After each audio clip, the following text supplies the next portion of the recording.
This week on Pure Fly NZ, we're targeting big trout and have decided to visit one of New Zealand's most famous trophy waters, Lake Otamangakau, or as the locals call it, the Big O.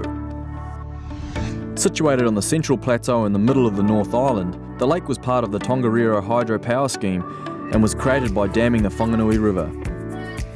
As a result, it is very shallow, with huge tracts of lush weed beds. These weed beds are home to a huge biomass of invertebrates and mollusks, the most plentiful being damselfly nymphs. The lake is home to both brown and rainbow trout.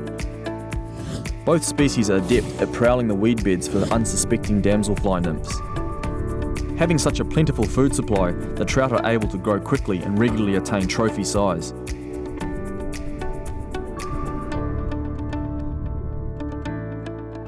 On hot summer days, damselfly nymphs will ascend to the surface and hatch into adult damsels. It is during these conditions that trout will be drawn right to the edge of the lake, into very shallow water, in order to feed on this easy prey. At the very height of the feeding frenzy, trout will even launch themselves out of the water in order to catch these damsels in mid-air.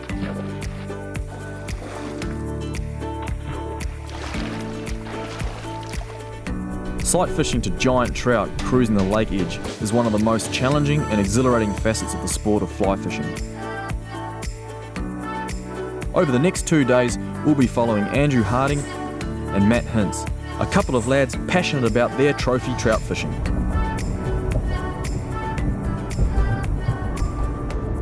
Here we are, buddy. We're at the Big O. Oh, mate, look at it. It looks sensational. Look at the weather. Is the weather too good?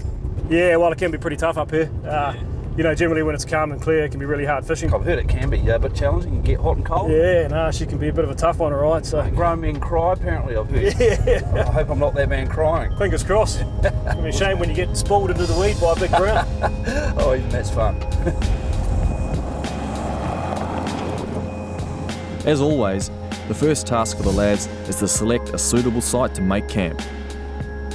Having the ability to drive the Amarok right to the edge of the lake means that the lads are able to make quite a comfortable campsite. Well, that's pretty easy, isn't it? It didn't take long to put their tent up at all. No, pretty straightforward for a big beast of a tent, that's for sure. Pretty excited. I got my own room, so I don't have to put up your snoring anyway. Enough of that, eh? Let's get the boat in the water and see if we can go and catch one of these things. Yeah, no, I think so. It's going to be a pretty tricky one to launch here, but I think we can manage it somehow, though.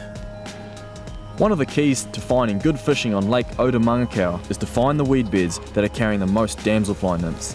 The old angling adage of find the food, find the fish certainly holds true here. Having a boat allows anglers quick and easy access to different parts of the lake. And the adult damsels, the way they wiggle is quite enticing. They sort of got the shimmy that's quite hard to replicate with a fly. This is the fly of choice today. It's a very small number 10 damsel with some rubber legs, incredibly buggy, tail fibre being made of marabou. And you can see it fluffing around in the wind like it is there, and it does the same in the water. You need to get these flies as lifelike as possible because these big fish, they're very picky.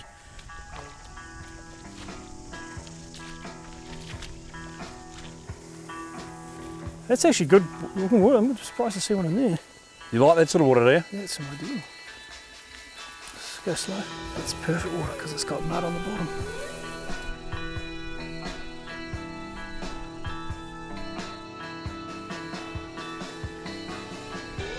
With no signs of tailing fish and in falling afternoon light, the lads are forced to blind fish the likely looking weed beds in hope of intercepting a feeding fish.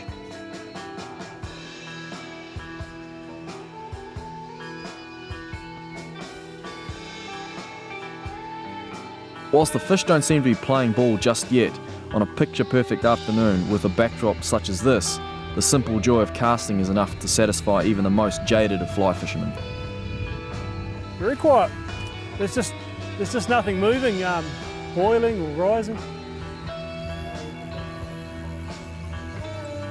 Nothing happening. Yeah, mate, I think it's a morning gig, eh? Oh, in the afternoon as well, but it's just maybe not here. Thought we would hit something on that weed bed there. Saw a couple of tails, so there's the odd fish floating around. It's not big numbers, not concentrated in here, that's for sure. Because the other weed bed you see all day, tails.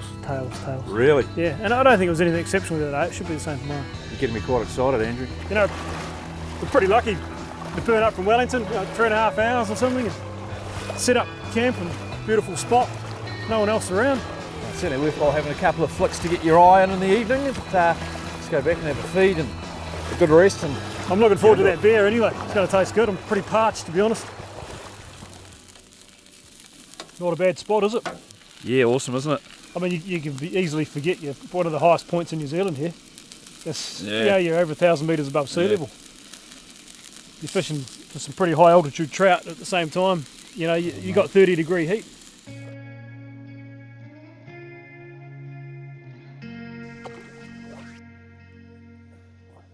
If you want to regularly catch big trout on Lake O, then early morning starts are pretty much mandatory. But the prospect of tangling with some trophy fish helps the lads brush off the cobwebs from the early morning start.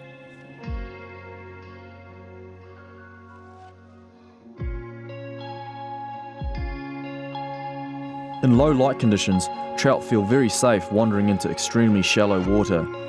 And sure enough, as soon as the boys pull up, numerous feeding fish are seen working the weed beds along the shore.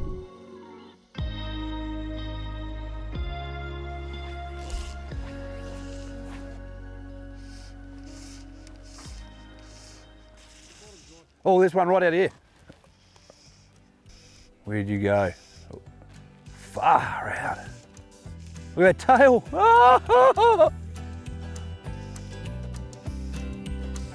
There's a follow-up. He's on it. He's still coming. Oh! Yeah, he took it. One for the damsels, they're just starting. But this activity will pick up tenfold in the next few hours. When that sun's up, you wait and see what you'll see in the weeds. His tails will be everywhere.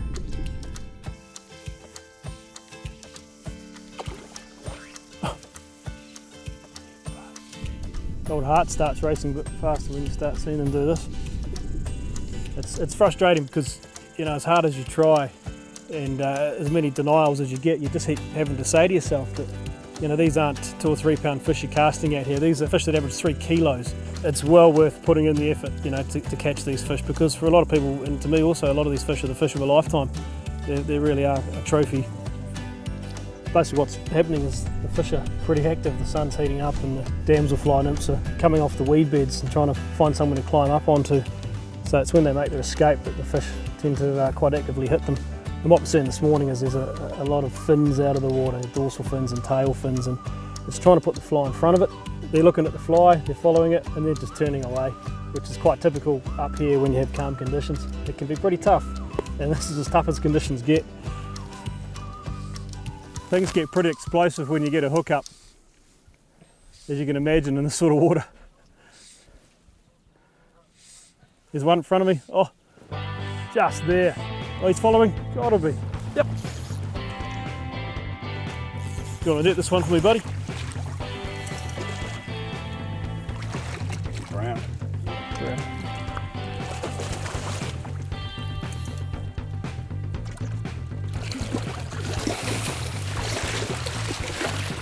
Hook just pulled out. Well done, mate. It's a solid fish. Good on a 6 pound. 6 pounder. Average flat size, mate. Nice condition. First fish of the day, mate. Well done. Lovely fish. Bit of fun, just a little fingertip of fin. Is that right? Yeah. Wow. So it's quite hard to see which way they're going, but it was... I'm just amazed that you can catch fish that size in water that's, well, less than knee deep. Yeah, well, 6 pounds about average. Beautiful fish. Not much under 6 pound, but nice jack anyway. Nice big hook on his jaw and lovely deep flanks and bronze colour. You know, brown trout are beautiful fish to look at. So fantastic.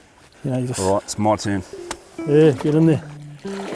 As spotting conditions improve, numerous fish can be seen working the weed bed just along the shore. We're fishing like literally 6 inches of water. Be very subtle. Shall I get it out there first, do you reckon? Ambush him or wait till I see the fish? Get it out there on the edge of the weed now and then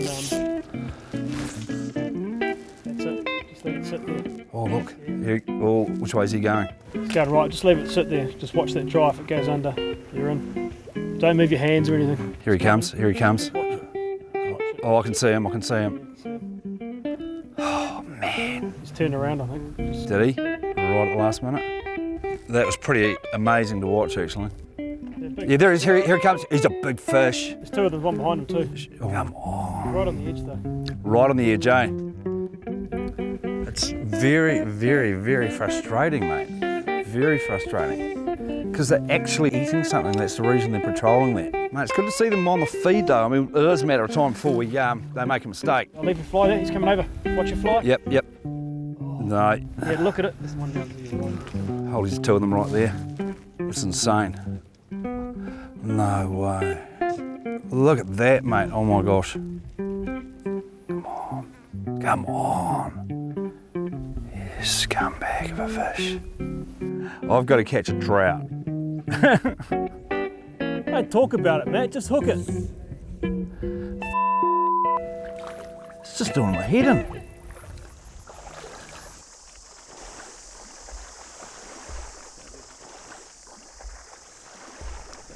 Matt, seemingly sick of beating a dead horse, decides to throw the towel in and call it a morning. Andrew.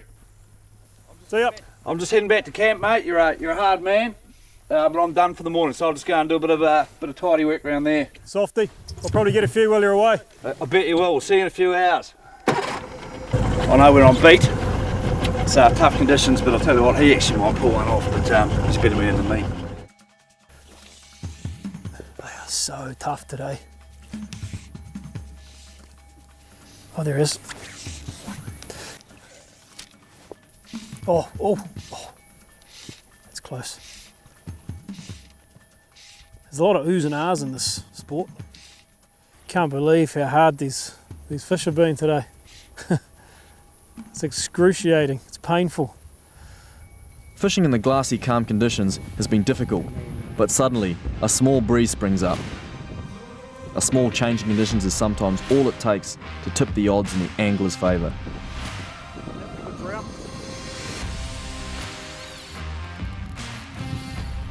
Just suspended a little nymph under a dry fly and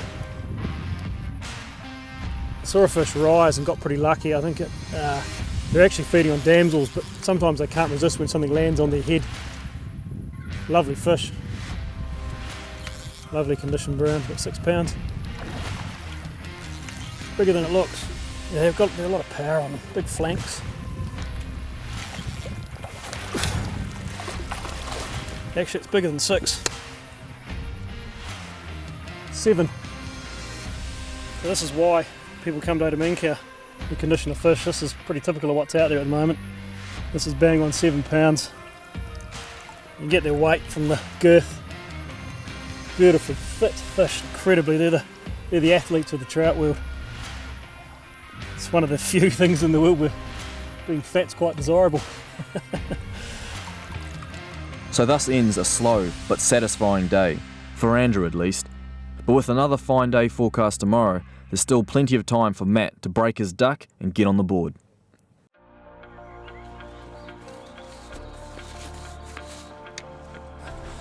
Stunning morning, mate. It's beautiful, alright? That mist is quite a nice setting, isn't it? Oh, it is, eh? I like it. Another perfect day dawns, and Matt is hoping to break the Lake hex that has been following him around for 2 days. But the calm conditions bring with them the prospect of more tough fishing. Okay, next morning, another stunning day, another chance for redemption. It's going to be another hot day, so it's going to be probably equally challenging, but we'll go and see if we can get one. The boys return to the same bay where Andrew had success the day before. Once again, numerous fish are in residence and actively feeding.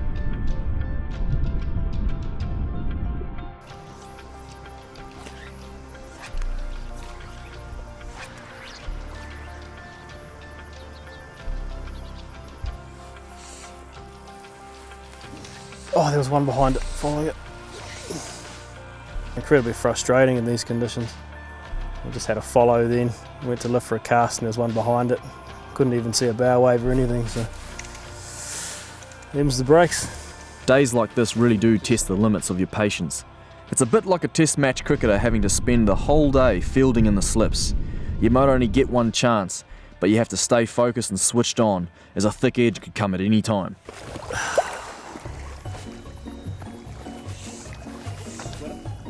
Lost him. Bad luck, chap.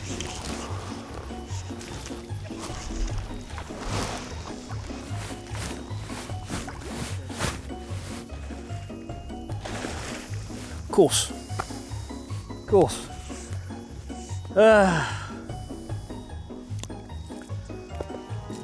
It's a bit of a double-edged sword because the fish are right on the edge of the weed, right up hard against it, and we're having to fish right against the weed where the fish are. So, of course, as soon as you hook up, they just dive straight in there. Best we can do is just plug along and get another hook up and hope for the best. And one of the key things is to put the pressure on, a lot of pressure on early in the fight.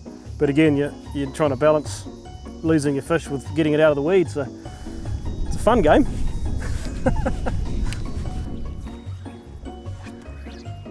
Big fish, big fish. Oh, mate, look right behind you. Yeah. Get him. Ah! Oh, this is ridiculous. We've got to get one of these b****s. You see the size of that, Matt?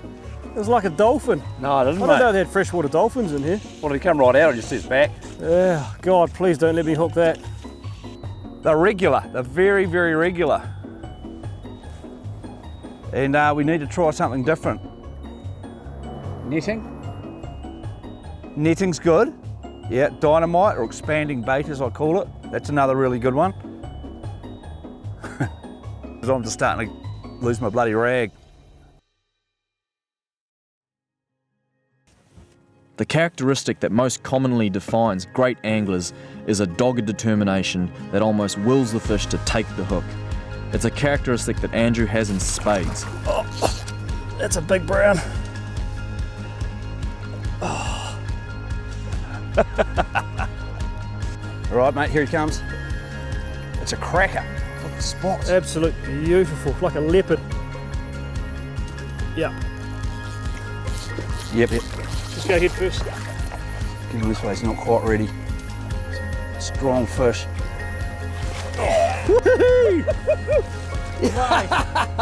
She's a beauty. Mate, well done. Look at the girth on it.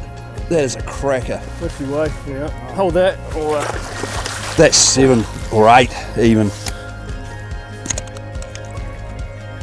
get out of this hole here.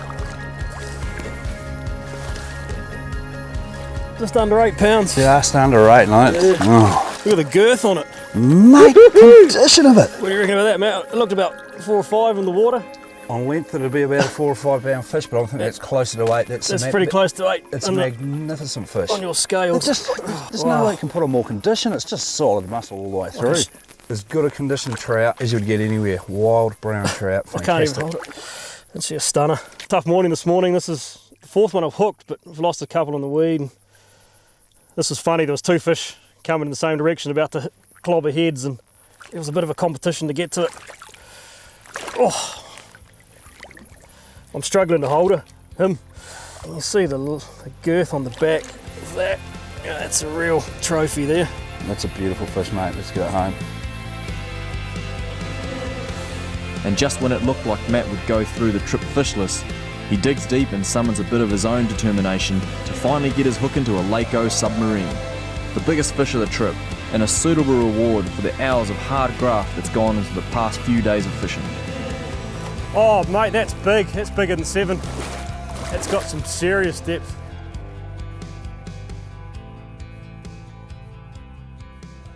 So that's a culmination of a lot of my casting anyway, which I think is an absolutely stunning brown trout. Just plugging away, so thanks for your guidance there, Andrew. And beautiful head on it, Matt. It's an older fish, but look at the condition of him. And look at the big kype on his jaw. Yeah, magnificent jack. And that was just a tremendous finale to a really tough day and a really hard trip.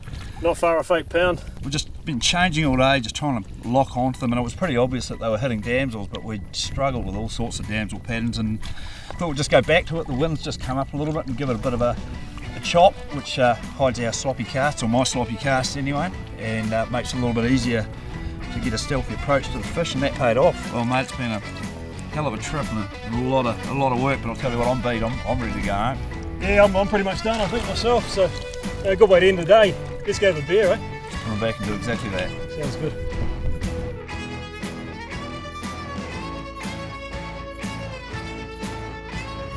When you're fishing in what is widely considered to be the best fly fishery in the world, you'd be mad to compromise on quality, which is why Pure Fly NZ has chosen to partner with these great companies. you can rely on their products to deliver the goods for you on your next adventure.